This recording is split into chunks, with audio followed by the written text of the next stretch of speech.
kalau pihak para Habib, khususnya Kang Mas Muhammad Rizik Syihab itu selalu menuduh PKI, komunis PKI. PKI itu di matamu, bukan di saya, bukan di kita-kita ya. Kita dulu kan ingat, ada partai PSI kan, sekarang ini kan ada kan, gitu, Partai Solidaritas Indonesia, gitu. Yang masuk di situ siapa? Dek Tamara Amani Al-Atas. Sampai sekarang itu masih menjabat, ngerombong ya, ngerapel, borong jabatan-jabatan sampai sekarang. Al-Atas itu, dari marga Al-Atas. Ya, walaupun ketuanya Grace Natali, ya bukan dari kita, tapi yang ngikuti juga dari kalangan Ba'alawi juga. Kita harus ingat, jangan lebih mudah percaya, kita harus waspada. Assalamualaikum warahmatullahi wabarakatuh. Saudara-saudaraku, apa kabar kalian semuanya? Sehat selalu. Semoga kalian semua diberi kesehatan, sehat selalu ya. Amin. Pada video kali ini, saya akan berbagi informasi keanehan nasab Habib Rizik Syihab. Yuk kita simak videonya. Alhamdulillah, kita akan masuk dalam materi kajian malam hari ini, yakni tentang silsilah nasab dari marga Ba'alawi yang bernama Klan bin Syihab atau Ahmad Syihabuddin Al-Akbar. Sekaligus kita tampilkan hasil dari tes DNA dari keluarga mereka. Ini sebenarnya rahasia, tetapi karena penting untuk diketahui oleh semua bahwa sudah ada marga Syihab yang ada di Indonesia yang melakukan tes DNA. Hasilnya jelas sama seperti marga-marga yang ada di seluruh dunia yang sudah tes DNA. Hasilnya dari klan, bukan Arab, bukan Quraisy, bukan Bani Hashim, bukan Banil Muthalib. Alias siapa? Dengan lebih tahu sendiri. Yang sama seperti kemarin sudah saya sampaikan dari keluarga Al-Hadi. Di antaranya adalah pendiri diskotik Tanamur. Diskotik Tanamur Jakarta itu dulu ya tempat mangkalnya DJ yang bernama Fahmi Syihab yang melantunkan lagu Kopi Dangdut gitu ya. Anak asmara yang dulu tempat membara, bila dicinta yang selalu menggema. Nah, itu dari marga Syihab, tapi tulisannya Syahab.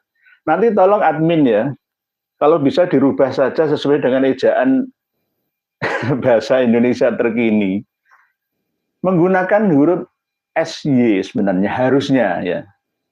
Nggak boleh SH. SH itu namanya so namanya. Lah ini Habib Muhammad Rizik Syihab lah, nggak ada SY. Nah, inilah kadang-kadang sama seperti keteledoran para penulis kita tentang menulis aidit itu, antara aidit dengan aidit, antara qol aidit dengan yang tak itu taknis sakinah itu harus aidit, nggak boleh aidid, harus qol-qolah. Kita harus ingat Ahmad Al-Aidid, qol-qolah mantub, nggak boleh aidit, nggak boleh. Sama seperti nanti dirubah-rubah menjadi Syihab. Fahmi Syihab atau Syahab. Nah, antara Sy dan Syah ini kan ya tergantung. Sama dengan Ali Kholik Kisam yang asli, tapi kadang-kadang diucapkan Ali Kholik Kosam. Sama seperti ini. Jadi Fahmi Syihab Indonesia lah ya, bukan yang Fahmi Syihab Malaysia, bukan. Fahmi Syihab pelantun lagu Kopi Dangdut yang tahun 2008 yang lalu itu pernah ya dimasukkan penjara oleh pemkap Pemda Sumatera Selatan ya, Palembang, gara-gara mangkir ya, karena salah perjanjian ya, 2008 yang lalu. Jadi marga Syihab yang ada di Indonesia itu beda-beda jalurnya. Kalau Habib Muhammad Rizik Syihab itu berasal dari ayahnya Hussein Syihab dari Palembang. Dari Palembang. Kalau keluarga Syihab, Prof. Quraish Syihab, Alwi Syihab, Najwa Syihab itu dari Syihab Makassar, Sulawesi Selatan. Beda.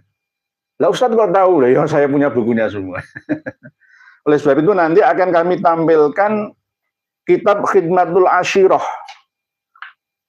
Kitab Khidmatul Ashirah ini yang merangkum nama-nama klan dari Ba'alawi semuanya. Ulama kiai-kiai kita harus punya. Kalau nggak punya minta ke saya kasih PDF-nya. Khidmatul Ashirah. Ini penjelasan ringkasan dari Syamsul Dhahirah. Ini pegangan utama dari Rabithah Alawiyah. Harus punya. Jadi dari Palembang. Jadi mohon maaf nggih. Ini nanti kita bukan mentelanjangi, tapi mempelajari, mengetahui tentang kesucian dzurriyyah Nabi, supaya tidak dikotori oleh orang-orang genah ini. Ini yang kami jadikan sebagai minat, moto dan semboyan kami untuk menyampaikan ini. Bukan ngurusi nasab orang lain, bukan. Untuk apa ngurusi nasab orang lain, urusan nasab, enggak. Yang menjadi ya kewajiban atau fardu kifayah bagi kami ini adalah meluruskan. Karena apa? Berhubungan dengan nabi saya, nabi kami gitu loh. Kalau berhubungan dengan selain nabi kami yang suci, yang mulia ini, ya saya nggak ngurusin untuk apa ngurusin nasab orang lain. Karena berhubungan dengan nabi kami, nabi seluruh umat Islam di dunia. Bahkan tidak hanya nabinya umat Islam, nabinya seluruh umat manusia yang beriman dan bertakwa dari segala penjuru macam agama, suku, ras, dan bangsa. Jadi wajib fardu kifayah, harus saya luruskan. Mohon maaf. Dan jangan sampai nanti kami dinilai rasis, enggak. Mengatakan, saudaranya saya itu ada yang berasal dari suku Madura. Maksudnya itu rasis kan ya enggak. Saya asli Jawa, istri saya Madura, keponakan saya Bayak, kan sama. Misalkan, ini Kang Mas KLT Fakih Wiradiningrat itu suku Jawa Mataraman. Ya, misalkan saya mengatakan seperti itu, masuk rasis kan ya enggak. Identitas orang per orang disampaikan dengan sesuai datanya, itu enggak apa-apa. Ya misalkan saya mengatakan Prof. Quraish Syihab itu dari marga Ba'alawi, Hadromi.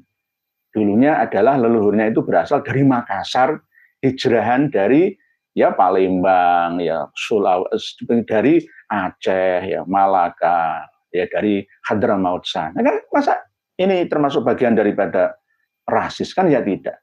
Meluruskan, menempatkan sesuatu pada tempatnya. Itu namanya adil, bukan dolim. Kalau dolim itu wadu syai'in ila ghairi mahalli, selain pada tempatnya. Ini pada tempatnya. Jadi marga Syihab bukan Sahab, bukan pakai SH. SH itu huruf Arabnya shod. Tapi kalau SY itu huruf Arabnya shin, bukan shod. Jadi Syihab. Ahmad Syihabuddin atau Ahmad Syahabuddin. Tolong nanti diingat-ingat terus nih, sambil belajar nulis bahasa Indonesia. Habib Muhammad Rizik Syihab. Najwa Syihab itu anaknya Habib Muhammad Rizik Syihab. Bukan Najwa Syihab, anaknya Prof. Quraish Syihab. Ada lagi, beda-beda. Jadi wajahnya juga beda-beda karena asal-usul leluhurnya juga beda, cuma satu klan yang sama. Yang Prof. Quraish Shihab berasal dari Shihab Makassar, kalau Habib Rizik Shihab berasal dari Shihab Palembang. Nah, ini harus dipahami oleh semuanya. Dan telah kami sampaikan dalam tema beberapa jam yang lalu, apakah kami akan membongkar hasil tes DNA-nya Najwa Shihab? Bukan itu. Ada hasil tes DNA dari Ahmad Shihab dari Indonesia, dari DNA yang lengkap ya, ratusan ribu tahun cara melacaknya. Hasilnya jelas, hasilnya sudah sesuai ya, sesuai dengan perkiraan. Nah, yakni mereka adalah bukan berasal dari Arab, bukan berasal dari Bani Hashim, Bani Muthalib, ya, tapi berasal dari ras yang lain. Sayangnya nggak bisa ditampilkan ya di deskripsi karena tidak berupa video ya, nggak bisa. Ada tulisan. Sudah saya baca ya, sudah saya baca semuanya bahwa ada namanya Ahmad Shihab atau Shihab from Indonesia. Oke, saya bukakan guys sebentar ya, biar mantap. I did, bukan I did ya, harus benar-benar mantap, harus yakin, seyakin-yakinnya. Dikira nanti saya bohong kepada panjenengan semua.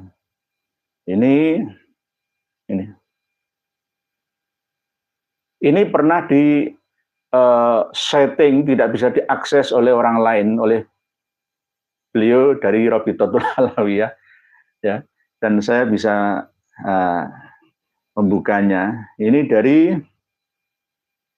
Ahmad Shihab atau Shihab, keluarga Syekh Shihab from Indonesia, hasil tes DNA-nya GM201, tidak J1, tidak J2 atau O atau R atau S atau apa enggak. Jadi jelas. Jadi ini yang paling ya taat dengan Habib Muhammad Rizik Shihab dari keluarga marga Shihab. Karena apa? Sesuai dengan arahan dari beliau Kang Mas Muhammad Rizik Shihab yang mengaku-ngaku sebagai dzurriyyah Nabi ya, harus dan wajib tes DNA. Dan Pak Mas Ahmad Shihab atau Shihab ini benar-benar melaksanakannya. Jadi gitu Kang Mas Muhammad Rizik Shihab. Jadi jangan marah-marah, jangan nantang-nantang dengan menepuk dada, menantang orang semua ditantang. Masalah apa? Kalau masalah KM 50 santri 6 panjenengan saya nggak ikut ya. Sudah saya terangkan pada waktu pertemuan kami yang lalu bahwa kami menyalahkan semuanya. Pembunuh santri 6 panjenengan salah dan akan menerima karmanya. Begitu juga panjenengan akan turut serta menerima karmanya jika tidak taubat sejak sekarang.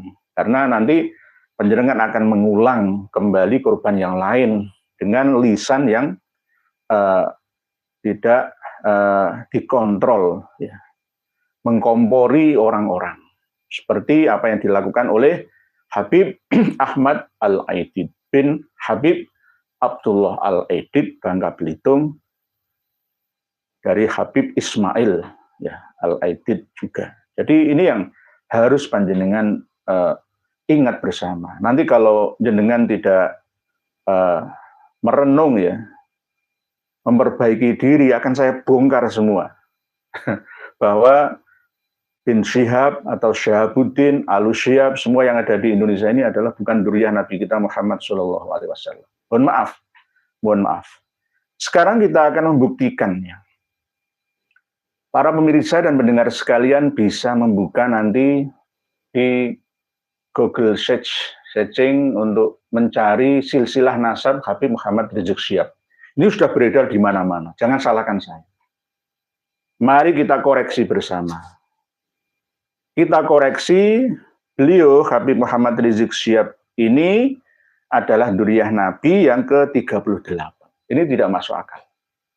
1400 30 tahun sejak Rasulullah Shallallahu Alaihi Wasallam sampai sekarang kok baru 38 generasi, itu tidak masuk akal.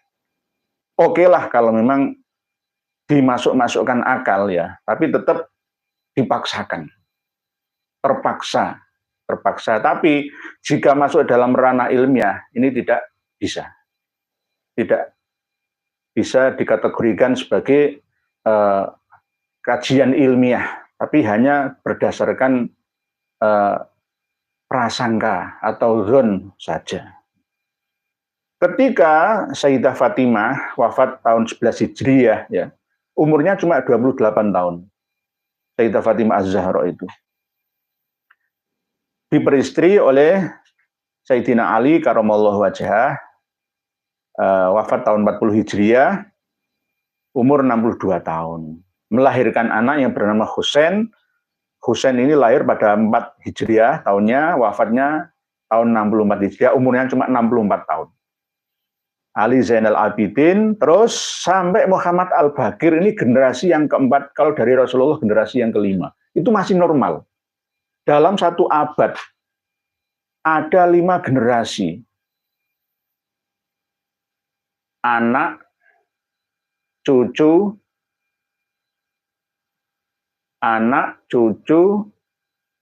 terus buyut, canggah, wareng. Itu wajar. Dalam satu abad 100 tahun. Coba jenengan ingatlah. 45 merdeka bangsa Indonesia, 1945. Sampai sekarang belum ada satu abad. Ketika mbah kita lahirnya tahun 1945, jenengan cek sekarang. Anaknya, ya kan, punya anak, punya cucu, punya buyut. Kakak saya yang paling barep itu umurnya 61 tahun meninggal dunia. Satu, ya.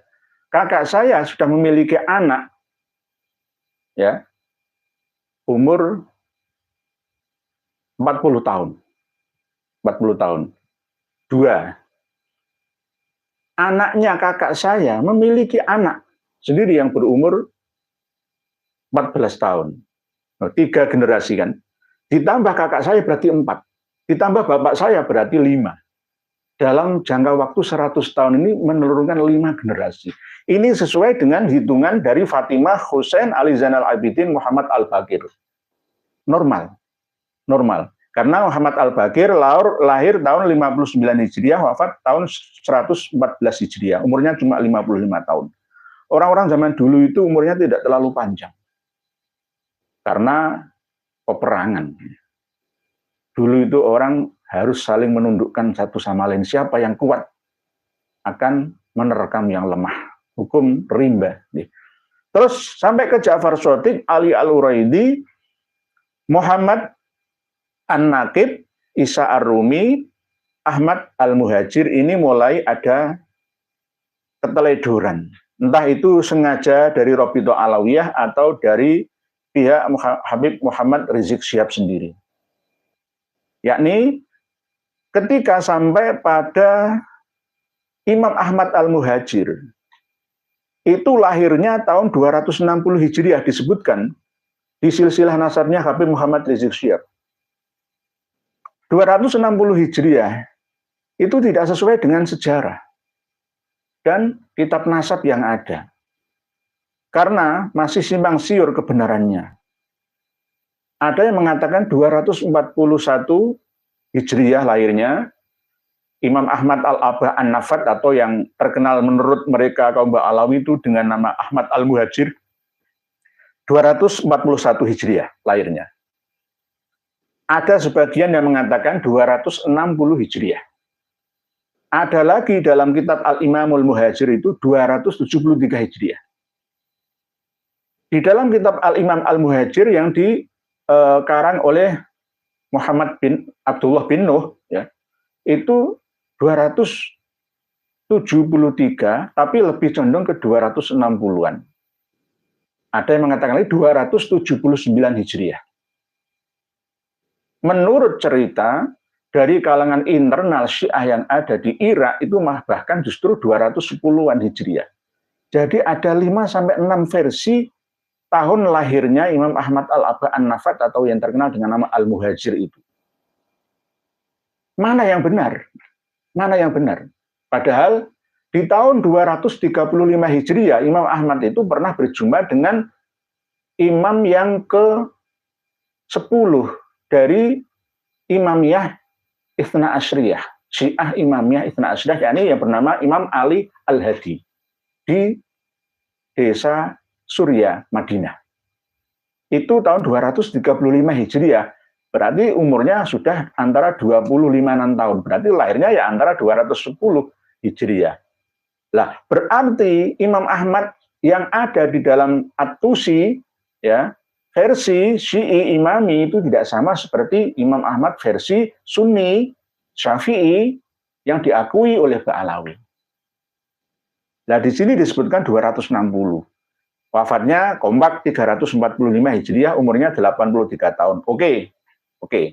Sekarang ke Ubaidillah. Nah, ini kan leluhurnya Habib Muhammad Rizik Syihab. Kita kupas bersama. Nanti kalau macam-macam ya jatuh semua. Sudah saatnya terbuka nih.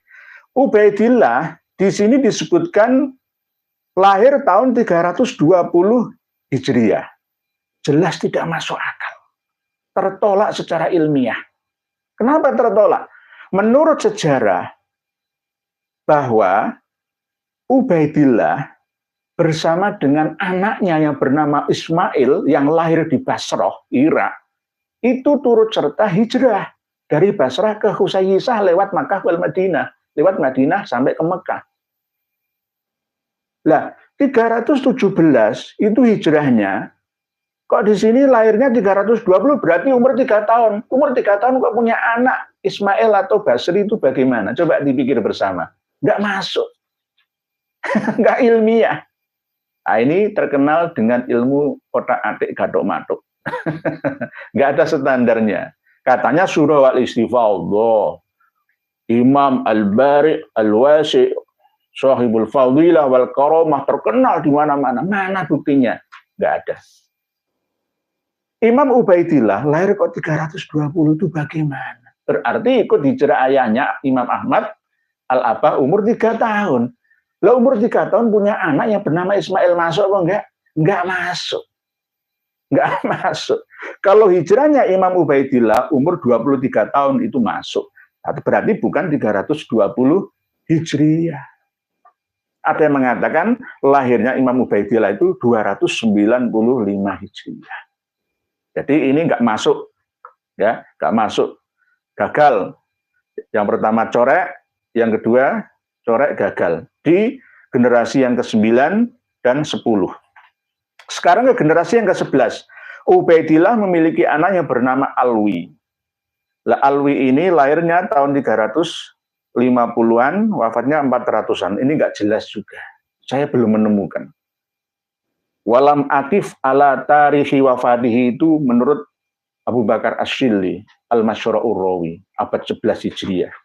Tidak diketahui lahirnya Imam Alwi itu tahun berapa, wafatnya juga pasnya tahun berapa. Perkiraan 400-an.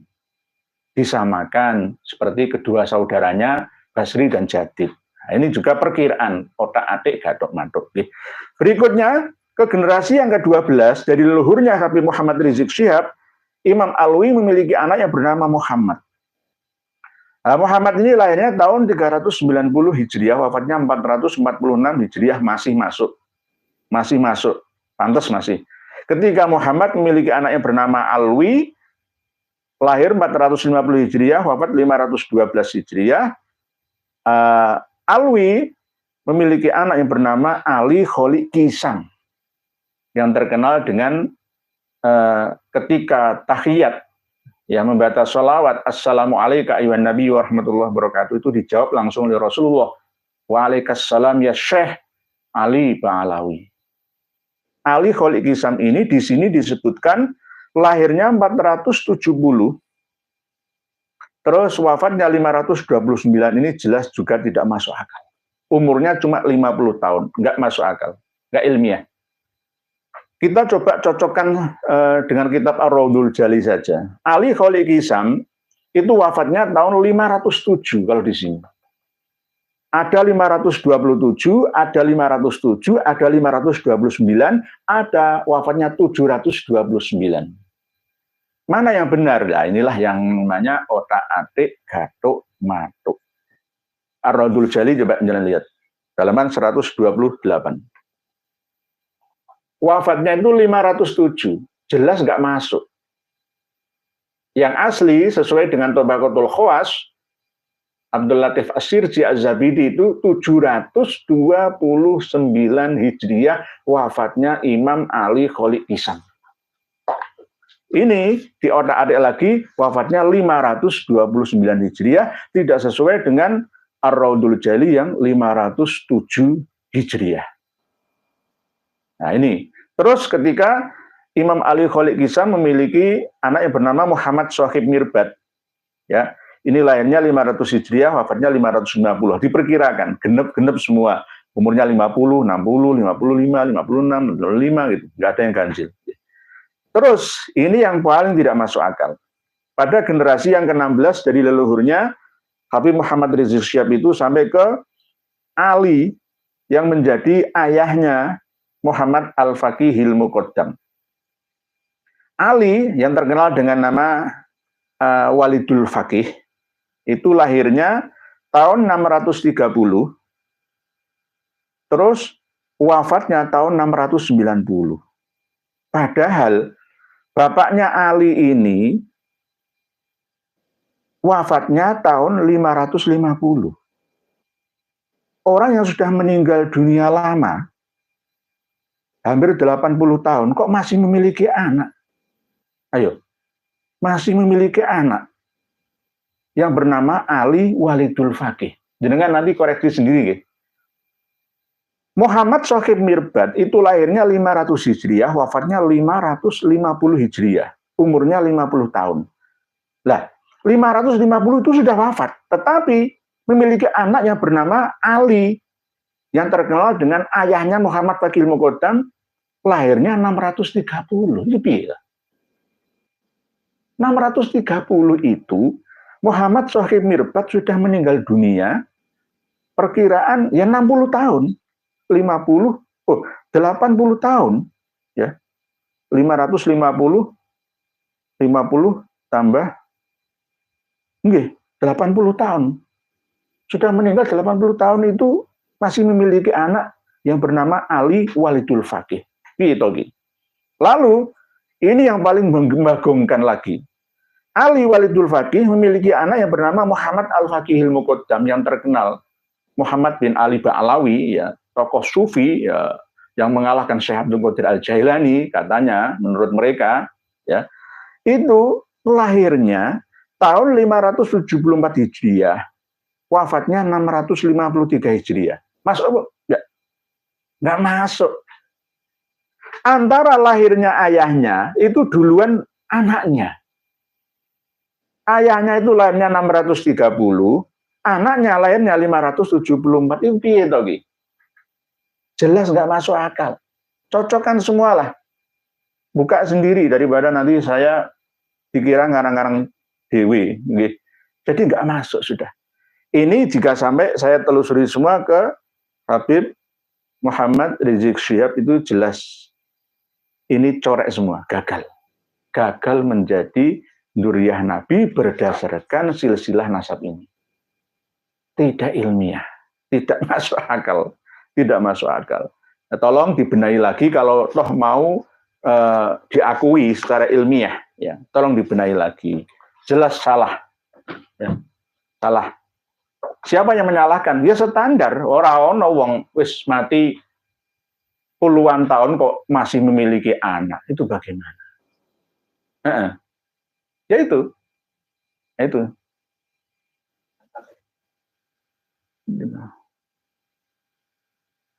Jadi yang di Rabithah Alawiyah Polhut Islam ini semua bisa dilihat kok.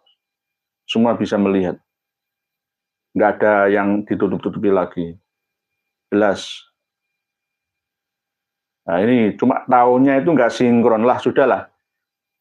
coba dipikir-pikir bareng gitu. Yang ini.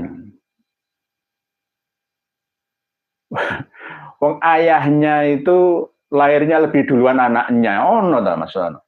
Atau yang sudah meninggal dunia lama puluhan tahun masih bisa memiliki anak, ini sama dengan halusinasi, sama dengan penyakit malihulia, sama dengan itu.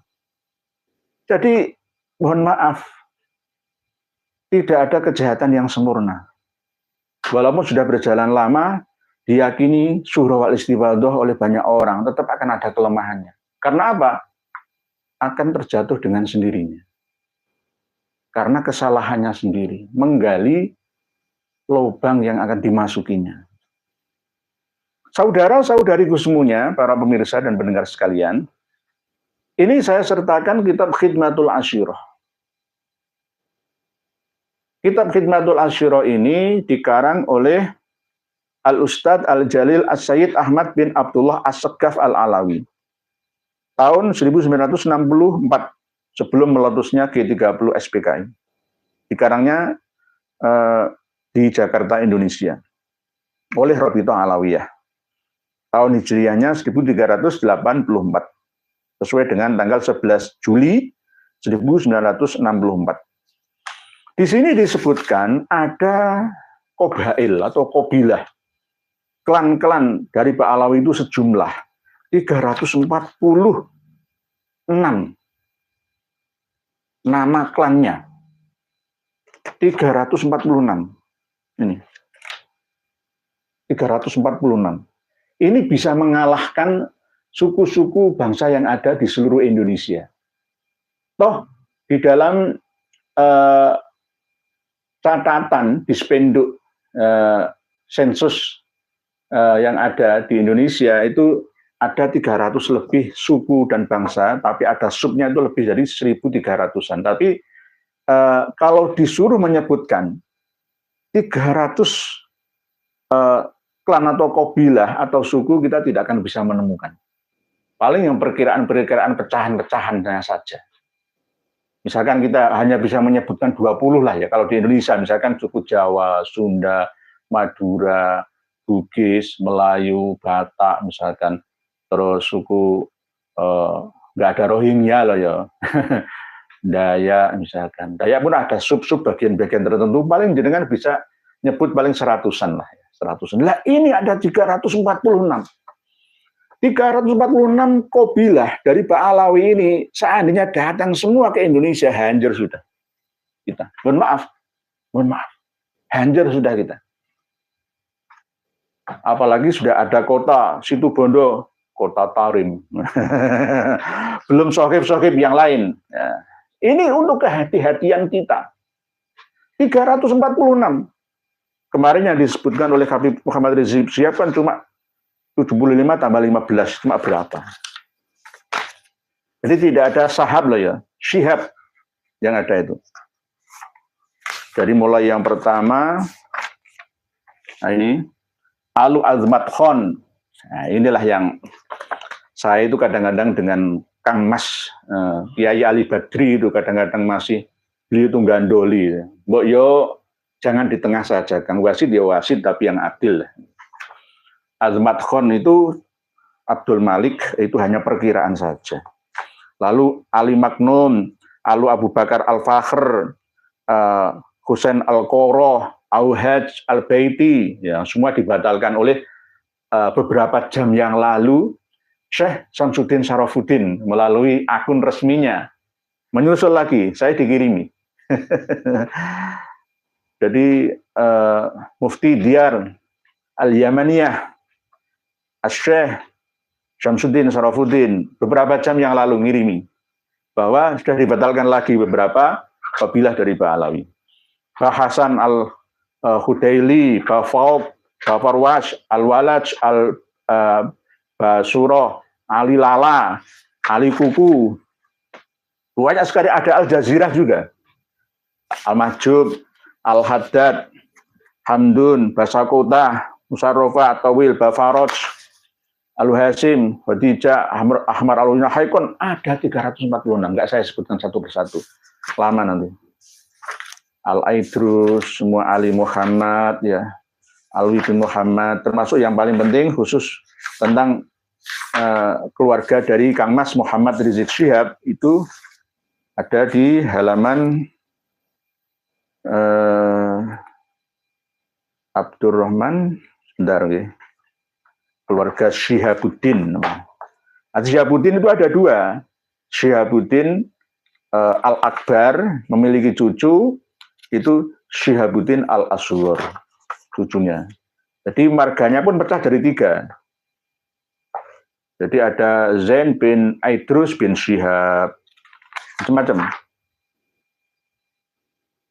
Jadi semua keturunan dari Habib Ali bin Abu Bakar As-Sakron.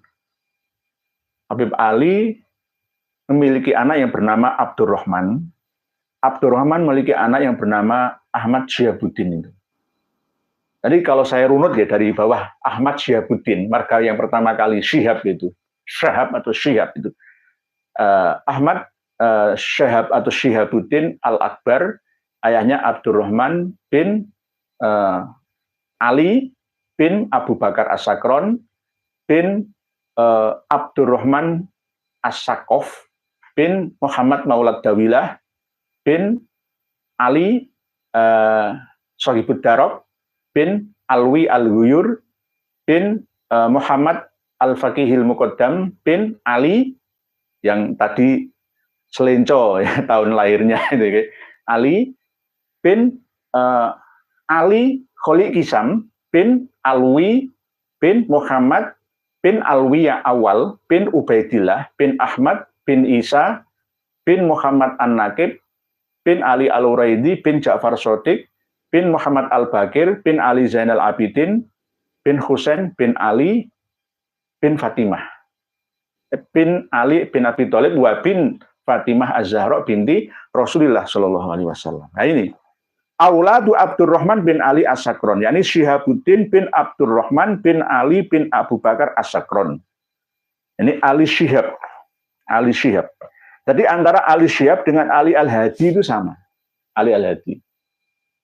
Keluarga Ali Al-Hadi, mantan suaminya Ratna Sarumpait. Ali Al-Hadi. Syihab. Nah, Syihab ini pecah jadi Syekh bin Syihab bin Husain Syihab dan juga Zain bin Aidrus bin Syihab. Jadi Syihab itu banyak. Jadi mohon maaf ini buka-bukaan sebagai. Jadi tolong dimiliki khidmatul asyirah. Itu juga kalau bisa memiliki juga Al-Imam Al-Muhajir. Kitab Al-Imam Muhajir itu ada dua. Ya. Pertama dikarang oleh penyalin kitab Syamsul Dhohirah. Ya, oleh Habib Muhammad Dia Syihab. Nah, ini pakai shin di sini. Lihat Syihab. Bukan Syahab, bukan Sohab, bukan. Terus yang kedua Abdullah bin Nuh. Ini walaupun bukan seorang Habib, kiai asal Cianjur. Jasanya cukup banyak tapi dikelabui, diakali, dikadali sama Ba'alam. Akhirnya ngarang kitab sama seperti turunannya, ya, yang disalin pertama Muhammad Dia Syihab dan Abdullah bin Nuh asal Cianjur yang disambungkan silsilah nasabnya sampai Alwi bin Ubaidillah bin Ahmad Al-Abah alias Habib, sama-sama Habibnya. Ini. Jadi kita harus hati-hati. Ya, harus hati-hati. Kalau ada kiai yang meluruskan seperti ini ya harus didukung gitu. Tidak boleh malah justru wah rasis. Oh, itu buka rahasia orang lain pribadi. Oh, enggak seperti itu. Ini demi kebaikan bersama. Berhubungan dengan Nabi kita harus meluruskannya jika ada pihak yang mengotorinya. Keluarga Nabi yang suci itu jangan dikotori seenaknya. Dan di antara kita sekarang ini juga harus hati-hati. Ada permainan trik dan intrik seperti drama sandiwara kehidupan kita ini. Ada yang berperan dunia ini panggung sandiwara dan seterusnya, sampai ada keterangan tentang kalau pihak para Habib, khususnya Kang Mas Muhammad Rizik Syihab itu selalu menuduh PKI, komunis PKI. PKI itu di matamu, bukan di saya, bukan di kita-kita ya. Kita dulu kan ingat, ada partai PSI kan, sekarang ini kan ada kan, gitu. Partai Solidaritas Indonesia, gitu. Yang masuk di situ siapa? Dek Tamara Amani Al-Atas. Sampai sekarang itu masih menjabat ngerombong ya, ngerapel, borong jabatan-jabatan sampai sekarang. Al-Atas itu. Dari marga Al-Atas. Ya, walaupun ketuanya Grace Natali, ya bukan dari kita, tapi yang ngikuti juga dari kalangan Ba'alawi juga. Kita harus ingat, jangan lebih mudah percaya, kita harus waspada. Saya sampaikan ini supaya kita nih hati-hati, jangan mudah diadu domba. Baru-baru ini tuh ada orang yang lapor ke polisi, ya, katanya ingin mempolisikan kita karena mengoreksi dan mencemooh, melecehkan pujaannya. Nah, itu salah besar. Nggak ngerti kajian yang kita sampaikan ya selama ini. Tiba-tiba langsung mengatakan, oh berarti mau melecehkan Duriyah Nabi. Duriyah Nabi yang mana? Mungkin demikian.